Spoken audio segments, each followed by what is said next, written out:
Olá e bem-vindos a mais um episódio do Nomadcast, o nosso podcast e videocast da Nomad, focado em te ajudar a investir melhor globalmente, entender os temas que permeiam os mercados financeiros. Hoje a gente vai falar com uma das maiores instituições financeiras do planeta, tentar extrair o máximo possível da nossa convidada sobre as perspectivas e oportunidades de investimentos para esse ano.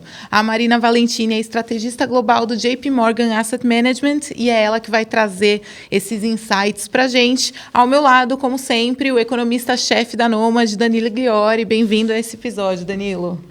Legal, Paula. Obrigado, Marina, por estar aqui com a gente. Obrigada a vocês. Muito prazer estar aqui para falar de mercados globais, conversar com vocês. Muito obrigada pelo convite. Maravilha. A gente sempre começa aqui o podcast de um jeito tradicional, né, perguntando um pouco da história dos nossos convidados. Então, conta um pouco para a gente aí sua formação, sua trajetória. Claro, quem é a Marina? Claro. Então, algo que talvez algumas pessoas aqui talvez não saibam de mim. Eu nasci na Itália, meus pais são argentinos, italianos também, mas eu me mudei para o Brasil quando eu tinha 8 anos, morei na Itália, na Bélgica, morei aqui até os 18, e aí eu fui estudar fora, fui estudar na NYU, Economia e Relações Internacionais, e comecei a trabalhar por lá, no time de Economia, de Macro, do HSBC. E aí, eu fiquei um tempo em Nova York, mas eu acabei me mudando para o México, que foi uma etapa super legal da minha vida. Fiquei 7 anos no México, continuei como economista e já comecei a cobrir mais países na América Latina. E depois passei para o JP Morgan Asset no México. E depois de 7 anos lá, acabei não, já passaram-se 3 anos, mas eu me mudei aqui para o Brasil nesse cargo como estrategista de mercados globais. E eu acho que é legal, talvez, explicar aqui da Asset, do JP, o nosso foco aqui é realmente mercados globais fora do Brasil. Então, tentando falar muito da diversificação global, muitas estratégias diferentes. E o meu trabalho é trazer essas perspectivas, insights, análise econômica e de mercados também, de muitas classes de ativos. Bom, é bem o nosso tema também, o nosso foco aqui na Nomad. E acho que o primeiro passo para entender é o olhar o macro, né? E tem uma parcela aí dos investidores preocupado com uma palavra que voltou para o radar, que é a estagflação. E aí, com essa queda na atividade americana, né, enfim, enquanto a inflação está insistente, eu queria primeiro entender qual que é a probabilidade que vocês estão atribuindo da primeira parte da palavra, né, que é essa estagnação na economia americana. Claro, é uma pergunta interessante, que acho que foi a preocupação do ano passado com essas mudanças políticas que vieram à tona, né? A gente teve tarifas, dia do tarifaço, muitas preocupações que isso poderia trazer pressões inflacionárias ao mesmo tempo que o mercado de trabalho estava desacelerando. Mas a gente já passou, né, dessa pior fase de abril, as tarifas já não estão lá no 30%, já não diminuíram agora as tarifas que os Estados Unidos cobram para o resto do mundo em 15%. E o mercado percebeu que, talvez não foi tão ruim quanto esperávamos. As empresas estão conseguindo absorver as tarifas em suas margens e, na verdade, a economia americana está apresentando muita resiliência. Então, a gente ainda está esperando aqui o dado do 4º trimestre do PIB, mas parece que vai ser um trimestre forte. A gente vê o Atlanta Fed, eles fazem as projeções semanais dos dados que vão saindo, eles projetam um PIB para o 4º trimestre de 4,4%, ou seja, bem forte. Claro, tem alguns assuntos técnicos, talvez eles estão subestimando alguns assuntos de importações, mas se a gente olhar a demanda doméstica nos Estados Unidos, ela continua forte. Então, o consumo, que é 60% do PIB, muito bem, né? Melhor do que esperado. O consumidor americano ainda muito resiliente, o crescimento do patrimônio foi muito forte, então o consumo é um grande motor. E, além disso, muito importante o investimento da inteligência artificial, né? As empresas fazendo CAPEX, praticamente metade do crescimento que a gente viu na primeira metade do ano passado, do PIB, foi de investimento relacionado à inteligência artificial pelas empresas. Então, 2 motores muito importantes, consumo e inteligência artificial. Então, agora, começando esse ano, 2026, a economia americana entra no seu 6º ano de expansão. Acho que é bem natural as preocupações de, será que vai ter pode ter um hard landing aqui, um pouso mais duro, a economia pode entrar em recessão. Mas agora, com essa resiliência que eu mencionei, estamos vendo um risco baixo de recessão, né, de apenas 10% nesse momento. Quais são os elementos mais importantes para o resto do ano para a economia? Acho que tem 2 fatores que puxam a economia para cima, tem a ver com as mudanças do presidente Trump. Primeira é estímulo fiscal. Lá em junho do ano passado, se passou o One Big and Beautiful Bill Act, que foi esse pacote fiscal gigante, que incluiu muitas mudanças de imposto. Então, diminuíram o imposto para horas extras de trabalho, para cuidado para a criança, estenderam os impostos mais baixos que eles tinham aprovado em 2017. Se eles não aprovassem a extensão, os consumidores iam voltar a pagar mais impostos. Então, foi uma mudança positiva para o consumidor nesse sentido, mas essas políticas foram retroativas. Então, quando a lei foi aprovada, o investidor já estava pagando esses impostos, e agora que eles fizerem essa declaração de impostos no ano fiscal do ano passado, né, vão começar a fazer a declaração de renda agora em fevereiro até abril, os consumidores vão poder solicitar esse dinheiro de volta, essa restituição dos impostos a mais que eles pagaram com a nova passagem. Então, estamos calculando aqui uma restituição de, na média, $4.000 por família, que é bastante, imagina vocês receberem isso, dá para gastar mais restaurante, alguma viagem. Na média, normalmente se recebe um dinheiro, mas a média histórica tem sido 3 mil. Então, é um boost aqui para a economia relevante, que achamos que pode apoiar o consumo na primeira metade do ano. Além disso, tem também a Copa do Mundo, tem, né, que vai acontecer nos Estados Unidos, tem certos estímulos aqui adicionais para o consumo. E, além disso, inteligência artificial parece que não vai frear em nenhum momento esse investimento. As hyperscalers estão planejando um investimento de $500 bilhões esse ano de CAPEX, então continua sendo um grande motor. E aí, talvez só para fechar, esses são os pontos positivos, não quero fazer parecer que está tudo um mar de rosas, porque tem aqui outros fatores que puxam o crescimento econômico para baixo. Um é tarifas, que por mais que talvez a gente não vai estar sentindo o efeito agora, porque tem esse estímulo fiscal, no longo prazo, né, quem paga a conta vai ser o consumidor. Muitos desses custos vão ser passados para o consumidor. Então, na segunda metade do ano, com esse nível de tarifas mais alto em 80 anos, achamos que possa ter um impacto, sim. E, além disso, as restrições à imigração. A gente vê, né, na época do Biden, 3 milhões de pessoas imigravam para os Estados Unidos no ano, né? 2 milhões um ano, 3 milhões o último. Realmente era muita migração, fronteiras abertas. Agora, o presidente Trump quer limitar, tem aumentado um pouquinho as deportações, mas é mais sobre o desincentivo para migrar nos Estados Unidos. Então, o Census dos Estados Unidos esse ano estima que a imigração pode cair para 300 mil pessoas brutas no ano, imigrando para os Estados Unidos. Pouco. Então, no fundo, assim, esses dois pontos que você mencionou aqui no final tem um potencial de pressionar a inflação também, né? Como é que está a cabeça aí de vocês para a inflação? Que cedeu bastante, mas não chega na meta. Claro. Por outro lado, também não está indo para cima, né? Então, esses dois pontos, sim, são dois pontos que podem desacelerar o crescimento, mas ainda assim não é suficiente para derrubar a economia. Esperamos um crescimento de 2,5%. Mas acho que sim, para a inflação, é uma história até parecida. Temos esses dois fatores, as tarifas que puxam a inflação para cima, principalmente. A inflação agora fechou o ano, em dezembro, CPI, em 2,7%. Acho que a leitura do mercado foi... Bom, podia ter sido bem melhor, né? A inflação está até perto da meta de 2% do Fed, não está descontrolada. Tem fatores que estão tirando a pressão inflacionária, que é preços de aluguéis e preços de seguros de carro, ajudando muito a dar um alívio aqui.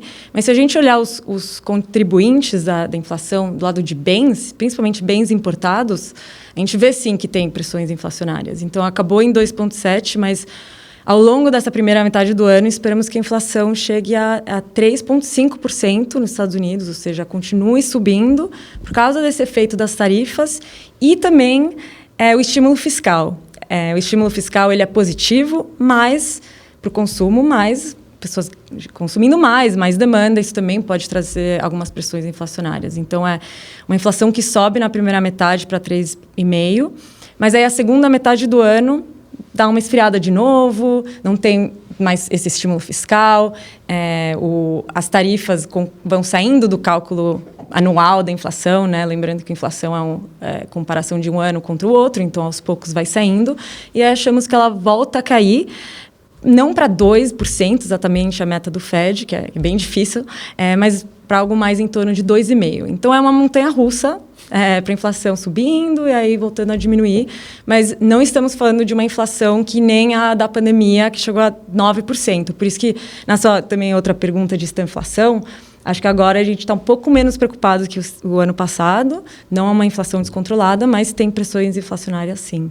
E nesse cenário de montanha-russa e também com a nomeação do novo presidente do FED, qual que é a visão para a política monetária? O mercado ainda está projetando 2 ou 3 cortes? O que vocês projetam? Ótima pergunta. Acho que é o assunto do momento, porque tivemos a nomeação, né, do Kevin Warsh como próximo presidente do FED. E a reação inicial do mercado foi de uma leitura que esse novo presidente seria hawkish, né? O que quer dizer hawkish, essa palavra em inglês que tanto se usa, mas que ele tem uma postura mais rígida contra a política monetária, que ele acredita mais em que proteger a inflação ou juros mais elevados. Só que essa leitura do mercado foi baseada na experiência dele, como ele foi governador do FED de 2006 a 2011, onde estava acontecendo o começo da crise financeira, ele estava preocupado com a inflação naquele momento, e ele teve, né, um momento mais hawkish, mas desde então, a gente está falando de 14 anos depois, nos últimos discursos deles, ele tem sido, sim, mais apoiador a corte de juros, ele tem entrevistado muito com a administração dos Estados Unidos, mostrando argumentos potenciais para corte de juros no futuro, como mais produtividade de inteligência artificial, que poderia gerar menos inflação, impacto no mercado de trabalho, e que poderia trazer a corte de juros de mais longo prazo. Então, talvez a reação do mercado foi um pouco agressiva, exagerada demais, só em um dia sabemos exatamente como esse presidente vai ser. Não, calma aí, ainda falta muito tempo, vai ter um período de teste, né? Ele vai precisar provar para o mercado, explicar qual que é a visão econômica dele, e não só de juros, mas também da folha de balanço do FED, né? Ele também acredita em ter uma folha de um balance sheet enxuto.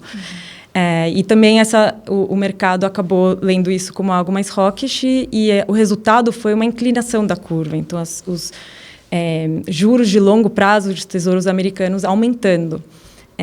Então, acho que essa foi a postura inicial, mas acho que do nosso ponto de vista, e para um investidor de longo prazo, acho que tem que respirar, falar, calma aí.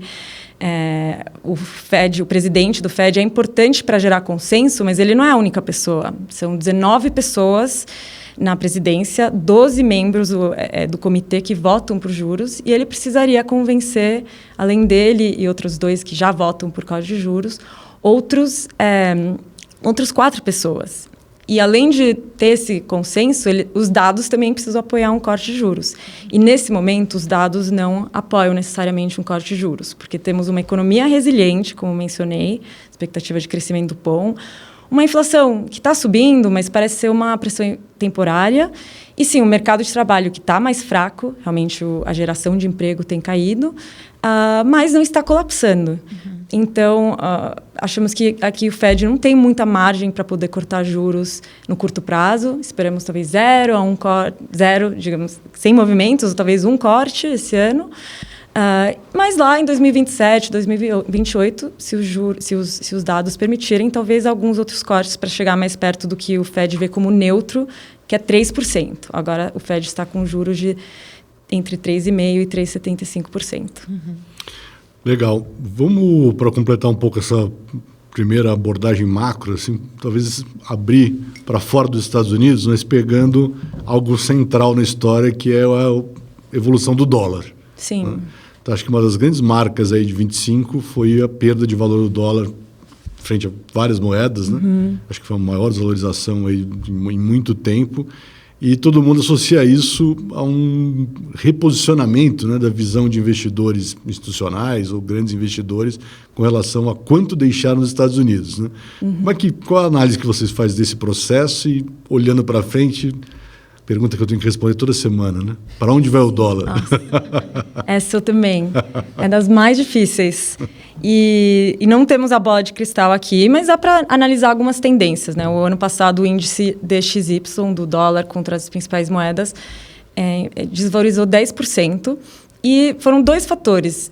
essa tendência que você mencionou dos investidores falando, bom, tem mais incerteza política nos Estados Unidos, teve um dia que tivemos o tarifaço, será que tem tanta estabilidade ou previsibilidade, diria, como tínhamos antes? E aí, acho que isso está trazendo um movimento de diversificar além do dólar. Não é vender tudo, falar, não quero ter mais alocação em dólar, não, de jeito nenhum. Os Estados Unidos continua sendo a maior economia do mundo, 90% das transações feitas no mercado financeiro no mundo inteiro são em dólares, então não está perto de perder esse domínio, né, essa moeda global, mas fluxos novos, diversificar, os investidores estão diversificando para outras moedas. Então, os europeus já estão com taxas que deixaram de ser negativas, um pouco melhores, então pode investir um pouco mais em euros, japoneses também. Então, a gente tem visto essa tendência de não vender Estados Unidos, não foi aquele famoso Sell America, mas talvez comprar um pouco menos e diversificar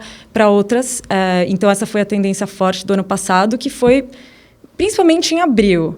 Mas se a gente vê a segunda metade do ano, o dólar não se desvalorizou tanto, né? Ao contrário, o dólar manteve forte.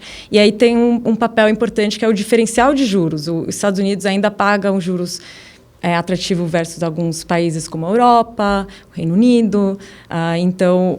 E essa vai ser a história-chave desse ano.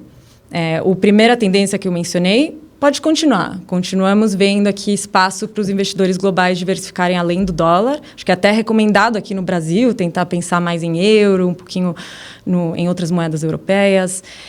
Então, isso pode continuar. Mas o outro ponto, que é o diferencial de juros, que é qual que é os juros dos Estados Unidos comparado com o resto dos países principais, pode ser uma questão, porque se o Fed não cortar os juros tantas vezes como o mercado esperar, que são 2, se o Fed não cortar juros e ficar por aqui, aí isso pode manter o diferencial alto em favor do dólar. Então, acho que é difícil esse ano dizer com certeza que o dólar vai continuar se desvalorizando contra as outras moedas no mesmo ritmo que o ano passado. Parece que vai ser um pouco menos, mas ele continua sendo muito caro. Foi um ciclo de 20 anos de alta do dólar e ele ainda está estamos com o cenário base vendo mais uma desvalorização de 4% do dólar versus essas outras moedas principais. O real, acho que é outra história aqui de diferencial de juros, porque é a história oposta, né? Aqui a gente tem um juros real mais alto do mundo, praticamente, que os juros do cupom, os juros de referência em 15%. Isso pode continuar trazendo interesse e fluxos aqui no Brasil, temos visto recentemente. Então, o real parece que tem aqui um sustento a mais no curto prazo. Aí tem a questão da eleição, que acho que é algo bem binário para o real. Mas pensando mais no longo prazo, o Brasil é ainda um país que tem inflação mais alta que os Estados Unidos, um PIB per capita menor. Então, esperamos que no longo prazo o real retome a sua tendência de desvalorização e vemos o real chegando a 6,5 nos próximos 10 a 15 anos. Essas são as nossas métricas que a gente faz previsões de bem de longo prazo para as economias, essa é a nossa previsão para o real. Agora, com esse contexto, né, de crescimento saudável da economia americana, essa própria desvalorização do dólar, ainda que não tão intensa, acaba favorecendo algumas empresas americanas que exportam, né, melhora a competitividade dessas companhias. Então, com esse contexto todo, a visão é positiva para as empresas da Bolsa, S&P 500, etc. E quais são os riscos, a tese, né, caso seja uma visão positiva? Sim, acho que o S&P é incrível, né? 3 anos de alta de 2 dígitos. Ano passado, um retorno de 18%. Então, tem essa história de IA, inteligência artificial, super forte. E parece que o pano de fundo desse ano é de outro ano positivo para o S&P. Temos aqui uma visão positiva, porque temos uma economia resiliente. Fundamentos que eu mencionei sólidos. Expectativa de lucro muito forte. Então, o mercado espera crescimento de lucro de 14% esse ano, que é excelente. Mas acho que aqui, com essas expectativas, elas já estão bem altas e a gente tem um preço por lucro caro também. Então, o valuation, o preço por lucro do S&P continua subindo, agora está em 22 vezes, bem alto, acima da média histórica de 17 vezes nos últimos 20 anos. Então, é um momento que temos que tomar cuidado e falar, peraí, com esse preço, será que não tem mais será que tem tanto lugar para as ações americanas continuarem subindo? Acho que aqui a gente tem que moderar um pouco nossas expectativas. Difícil ter outro ano tão incrível como o ano passado e esperamos mais volatilidade. E por que mais volatilidade? Acho que o jeito que o mercado está enxergando inteligência artificial está mudando muito rápido. No começo era novidade, todo mundo se empolgou, muita atenção nas 7 magníficas, que eram essas empresas tecnológicas gigantes, que é Microsoft, Nvidia, Apple, Tesla, Alphabet. E elas tiveram anos excelentes, subiram 80% o retorno em 2023, 40% em 2024 e o ano passado 25%. Continuou sendo incrível, mas dá para ver aqui a tendência. No começo, todas elas subiam juntas, quando saiu o ChatGPT, a novidade. Mas o ano passado, apenas 2 dessas empresas superaram o S&P, que foi a Nvidia e a Microsoft. Então, a gente está começando a enxergar mais dispersão aqui. Os investidores deixaram de tratar elas como um bloco e estão começando a diferenciar um pouco as teses de investimento.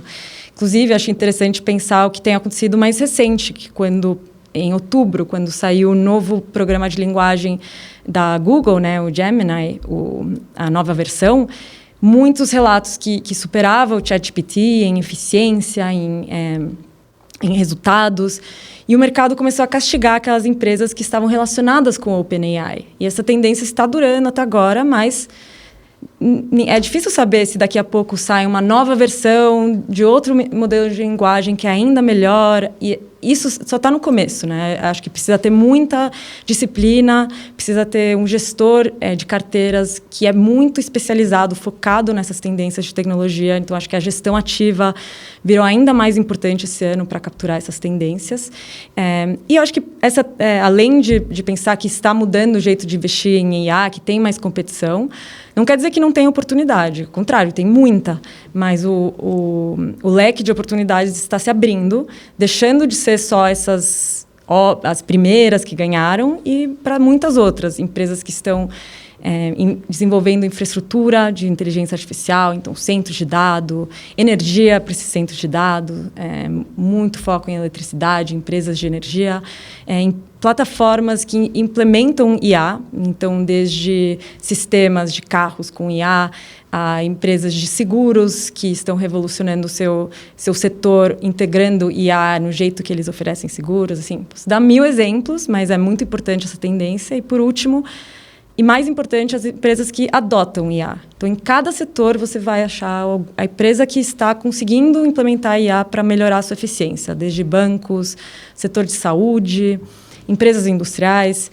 E acho que essa tendência forte desse ano, a ampliação de retornos do S&P, além das 7 magníficas, para outros setores participando. A gente está esperando essa tendência faz tempo, mas achamos que esse ano, finalmente, pode acontecer e está acontecendo. As 7 magníficas começaram o ano com retorno de 0%, enquanto o resto das 493 empresas da S&P com uma alta de 3%. Então, o risco aqui é que tem alguma decepção de IA, mas acho que o jeito de se proteger é se diversificar e incluir mais setores aqui na alocação aos Estados Unidos. E fora dos Estados Unidos? A gente falou um pouco de diversificação geográfica. Como é que está a sua cabeça aí para outras geografias, Europa, Ásia? Claro, a gente adora pensar sobre isso. A gente tem falado muito da importância de diversificar além só dos Estados Unidos, porque os Estados Unidos representa 65% do índice MSCI All Country World. Assim, nunca é o recorde máximo da história, um país só, né? Que, sim, é relevante, mas é 30% do PIB global. Então, tem aqui uma divergência grande. É importante diminuir esse risco de concentração nos Estados Unidos. E o ano passado foi o primeiro ano em bastante tempo que deu certo essa tese. Os mercados desenvolvidos sem os Estados Unidos, os mercados internacionais, então os desenvolvidos e os emergentes, superaram os Estados Unidos em 1.400 pontos base, ou seja, 14%, o maior número desde 93. Então, acho que é bem relevante essa tendência. Achamos que pode continuar esse ano. Por quê? Os Estados Unidos está caro, então os investidores estão procurando opções de regiões com mais desconto, onde Europa, Japão, emergentes, né, têm valuations descontados comparados com os Estados Unidos. Não está tão barato como ano passado, então, porque o ano foi ótimo para esses mercados, mas ainda o desconto relativo é relevante. Aí temos a queda do dólar, que também ajuda a trazer fluxos para esses países, melhora o apetite de risco para emergente, principalmente. E temos tendências estruturais muito relevantes acontecendo. Então, Europa, o anúncio fiscal ano passado da Alemanha foi gigantesco, né? 800 bilhões de euros em gasto de infraestrutura e defesa. Então, essa tendência de defesa deu uma acalmada, né, depois do anúncio lá no primeiro trimestre do ano passado, mas achamos que esse ano realmente vamos ver os frutos desse investimento começando, com a Alemanha, o PIB melhorando, a atividade, a produção industrial. Então, a Europa tem sido um foco para a gente, até porque é um mercado que oferece dividendos atrativos, mais os Estados Unidos, e uma exposição mais diversificada. O índice da Europa tem mais bancos, tem mais empresas de value, de valor, de industriais. Então, aqueles que estão preocupados com essa tendência de IA, talvez valha a pena equilibrar com essa exposição à Europa mais economia real da Europa. Japão tem tido um começo do ano bem volátil, né? Ruído político, mas tirando esse barulho, a longo prazo, o Japão também tem muita oportunidade de tech, de semicondutores. As empresas japonesas estão fazendo reformas corporativas para tentar devolver mais valor para os investidores. Parece muito técnica essa palavra, reformas corporativas, o que é? Bom, na verdade, as empresas japonesas percebendo que elas têm um modelo super tradicional de CEOs e conselheiros que estão aí há anos, pouca diversidade, muito caixa guardado, então se assustaram pelas experiências econômicas e deixam dinheiro embaixo do colchão. Mas isso levou as empresas japonesas a terem uma relação preço-livro muito baixa, price to book ratio. Então, um preço baixo. Então, agora elas estão fazendo muito esforço para tentar devolver esse valor para o investidor. Então, fazendo recompras de ações, aumentando seus dividendos, mudando seus conselheiros, mais mulheres, mais diversidade.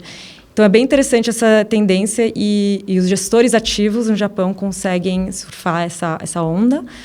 Esses mercados desenvolvidos, mas acho que o destaque esse ano vai ser mercados emergentes. Não sei se vocês concordam. Era inclusive a próxima pergunta, né? Com os emergentes, esse fluxo que veio muito forte, né? Que até acabou beneficiando o real, se tem uma tendência a continuar, se emergentes estão no radar. E aí, emergentes, né, é uma categoria muito ampla, né? Sim. Tem desde China, Índia, Brasil, América Latina, enfim, qual que é a visão para emergentes? Claro. Emergentes já é destaque desde maio do ano passado, começou a superar as expectativas. Foi um ano onde, o que eu mencionei, desconto, dólar mais barato, essas tendências estruturais de IA, muito foco também nas commodities globais, toda essa corrida do IA, né, envolve muitos países além dos Estados Unidos, né, os desenvolvedores de semicondutores, os que têm minerais críticos, e muitos desses países realmente estão na Ásia emergente. China, Coreia, Taiwan. Aqui na América Latina, a gente ainda está um pouquinho atrás nessa tendência de IA. De fato, o índice do Brasil só tem uma exposição de 1% de tecnologia. Então, acho que aqui a história de Latam é um pouco diferente. Então, a nossa preferência tem sido mais por Ásia emergente, para capturar também muita dessa revolução de IA que está acontecendo. Coreia subiu 100% o ano passado em dólares. Incrível. Esse ano já começou o ano, só em um mês, subindo 25%. Então, a Coreia atraindo muito dessa atenção, porque eles desenvolvem chips de memória, tem empresas também envolvidas nessa tendência de defesa global, né, de aumentar o gasto em defesa militar. E as empresas estão copiando o que o Japão está fazendo, que eu mencionei, de tentar aumentar seus dividendos, aumentar o valor aos investidores. Então, a Coreia tem sido um dos queridinhos nos mercados emergentes. Achamos que pode continuar atraindo fluxo, porque estava realmente muito descontado. Além da Coreia, Taiwan e China, mais focado na história tech também, gostamos bastante. Mas Índia pode ser um destaque esse ano, porque o ano passado não acompanhou essa onda de retornos emergentes, né? Os emergentes subiram 34% em dólares, mas a Índia caiu 2%. Então, a Índia era um mercado que era visto como caro, que já tinha tido anos excelentes, mas o ano passado foi o ano que os investidores viram esses riscos que a Índia tinha de comércio com os Estados Unidos, começou a entrar aí no problema de tarifas com os Estados Unidos, assuntos de petróleo com a Rússia, então a Índia acabou ficando para trás. Só que esse ano, inclusive recentemente, recebemos o acordo, finalmente, entre Índia e Estados Unidos para diminuir as tarifas. O cenário de lucro está melhorando para as empresas da Índia e continua sendo um país que está crescendo a 7%, 8%, o país com maior taxa de crescimento do mundo. Então, muitos investidores podem aproveitar essa oportunidade de uma Índia que continua cara, mas melhorou um pouco o preço, e tentar ver se tem esse catalisador do tratado de tarifas pode apoiar mais o governo da Índia. Então, algumas ideias de mercados emergentes da Ásia. Mas o Brasil, acho que eu que converso muito com o meu time, que está lá fora, acho que a pergunta número 1 é Brasil, muita empolgação, muito animados com esses juros altos, né, e com a expectativa da queda de juros que pode começar agora no fim do trimestre, o mercado esperando os juros chegar a 11,5% até o fim desse ano. Isso, historicamente, tem sido ótimo para a Bolsa Brasileira, o investidor internacional sabe disso, e a gente vê que os fluxos estão entrando, né, investidor global. Interessante um dado que eu estava vendo ontem, que os mercados emergentes do ano passado receberam 30 bilhões de dólares em fluxos em fundos internacionais, e só nesse primeiro mês já foi a metade de tudo que entrou ano passado em emergente. Então, realmente, emergente tem tido muita atenção. O Brasil que está na frente disso, mas lembrando que o Brasil tem esse risco bem binário das eleições na segunda metade do ano. Acho que o investidor lá fora talvez está subestimando aqui esse risco, e o risco que o cupom não corte os juros tão rápido quanto esteja sendo precificado agora. Acho que esses são os riscos mais importantes. Acho que o Brasil, para nós, é uma posição mais tática, porque pensando mais no longo prazo, onde encontramos fortes crescimentos de lucro, mais do lado da Ásia emergente, com essa história tech que eu mencionei. Legal. Acho que assim, a gente pintou quase todo o cenário assim, na minha cabeça, mas tem uma classe de ativos que está faltando aí, né? Olhando para as vedetes do ano passado, que é ouro e prata, né? Sim, imaginei. Subiu, né? Muito. Semana passada deu uma estremecida, mas acho que está subindo de novo. Como é que vocês estão vendo a perspectiva aí para ouro, prata, metais? Claro. Bom, o ano passado já tinha sido um ano excelente, 2024, o ouro, e o ano passado subiu 65%. Os fatores principais do ouro, a gente gosta de chamar dos 3 Fs.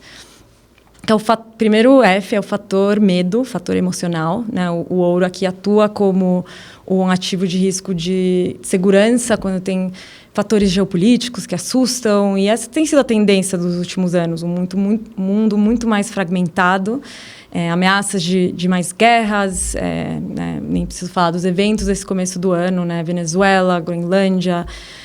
Essa vai ser uma tendência, parece, de longo prazo. Então, esse fator medo, fator emocional, já apoiou muito o ouro e acho que continua sendo positivo.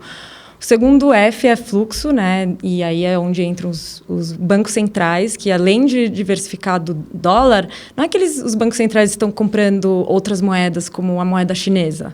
Não, se a gente olha os dados, as alocações aos bancos centrais em moeda chinesa bem pequena. Eles podem chegar a 14%, eles estão em 2%, todos os bancos. Então, não tem sido uma preferência por outras moedas, é mais uma preferência por ouro mesmo. Então, os bancos centrais que continuaram comprando ouro ano passado, parece que esse ano podem continuar também. E o ouro é também um material que é muito querido por países emergentes como os chineses, e na Índia, que os casamentos usam ouro, então muita demanda também. E é interessante de ouro, um dado curioso é que todo o ouro do mundo, que até o que está enterrado, caberia dentro de um campo de futebol, que eu acho isso uma loucura. E então tem aqui uma questão de demanda forte. E aí o último F os fundamentos, que tem mais a ver com juros, porque o ouro aqui ele não paga dividendo, ele não paga cupom, então ele acaba competindo com outros ativos, principalmente com a renda fixa. Se os juros estão altos e a renda fixa está pagando um bom cupom, aí o ouro começa a renda fixa começa a competir com o ouro. Você fala, bom, eu prefiro ter aqui um título de tesouro, mas de longo prazo. E isso foi, inclusive, interessante das últimas semanas, que a gente viu os juros subindo e isso acompanhou também a queda de ouro que a gente viu. Então, foi essa nomeação do novo presidente do Fed que abriu a curva, os juros subiram e o ouro sofreu e caiu 12% nesse dia. Eu acho que essas 3 Fs, as primeiras 2, fator medo e fluxo, apoiam o ouro. A terceira F, que né, os fundamentais, os juros, pode competir, porque podemos ter uma Fed que mantém os juros altos e um país que está endividado, que no longo prazo pode manter a curva aberta, né, a parte mais longa da curva mais alta. Então, pensando no ouro pela frente, ainda é um pano de fundo positivo, pode continuar subindo, mas depois dessa alta tão incrível, esperamos muita mais volatilidade, dias que pode cair, né, dessa maneira tão brusca como a que eu mencionei, e alguns investidores que podem fazer um pouco de realização de lucro. Acho que a alocação de ouro é interessante para a parte defensiva da carteira, mas tem que trabalhar com o seu assessor para ver qual que é para cada um, não é? De repente, apostar todas as fichinhas no ouro agora só porque está de moda, não. Porque na história do ouro, ele é muito volátil e ele é muito mais volátil que as ações, inclusive, e ele não oferece aqui esses benefícios de longo prazo de pagos de dividendos e cupons. Boa. Bom, acho que a gente está chegando no fim da nossa conversa, foi muito boa, mas queria saber se você tem alguma consideração final, alguma dica de alocação para quem está acompanhando a gente, para a gente encerrando. Claro, adorei conversar com vocês, essas são as perguntas que a gente fala no dia a dia. Eu acho que para esse ano que o cenário base está até mais fácil construir esse ano, a economia está bem, a expectativa de lucro está alta, tem IA, então o cenário base, ok, mas tem muitos riscos sobre a mesa, né? Alguns como podemos ter mais tarifas, a Suprema Corte pode decidir que as tarifas que o presidente Trump implementou ano passado com uma política chamada IEPA são ilegais e pode tirar. Isso pode trazer à tona preocupações fiscais, porque as tarifas estão cobrindo aqui um pedaço, um buraco grande da dívida, estão ajudando a trazer receita. Isso é um risco. Pode ter também o risco da decepção de inteligência artificial, algo como estamos vivendo agora com empresas de software sofrendo muito, porque tivemos essa empresa Anthropic que anunciou Cloud Code, que é uma empresa uma plataforma que você pode fazer seu próprio código só dando alguns comandos aqui para inteligência artificial e o mercado percebendo, será que todas essas empresas de software que cresceram tanto nos últimos anos, será que as empresas ainda vão contratar essas empresas de recursos humanos, de serviços legais? Ou será que agora as empresas vão desenvolver seus próprios serviços em casa?